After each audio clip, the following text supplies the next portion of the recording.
Hindi bababa sa 4 ang nasawi habang mahigit 20 ang sugatan sa pagsabog sa isang mall sa Taiwan. Nawasak naman ang ilang bahay sa Peru, bunsod ng walang tigil na pangulan.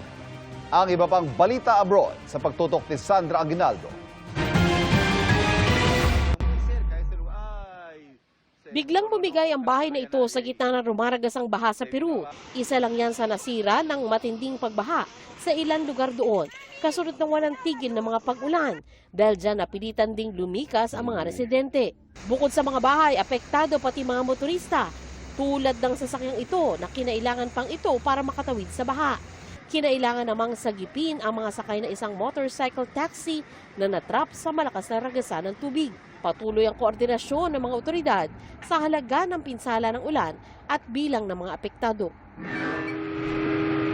Sa Utah naman sa Amerika, walang tigil sa pagbusina ang tren na yan habang umaandar hanggang sa bumangga sa SUV na nasa riles.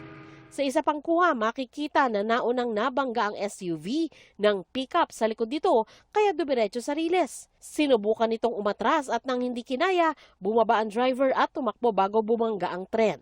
Walang nasaktan sa insidente. Sa Taichung, Taiwan, nakuha na ng dashcam ang pagsabog sa isang mall kung saan hindi bababa sa 4 ang nasawi, habang di bababa sa 34 ang sugatan. Sa kuha ng CCTV sa loob ng mall, ramdam ang impact ng pagsabog at kita rin ang panik ng mga mamimili. Ayon sa otoridad, nangyari ang pagsabog sa ika-12 palapag pero umabot ang pinsala sa iba pang bahagi ng gusali. Nagpapatuloy ang search and rescue operations pati na ang investigasyon. Isa sa mga tinitingnang anggulo ang gas explosion.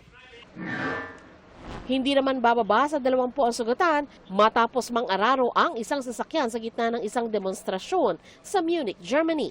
Ayon sa pulisya, nasa kustodiya na nila ang driver at patuloy na inaalam kung sadya o aksidente lang ang nangyari.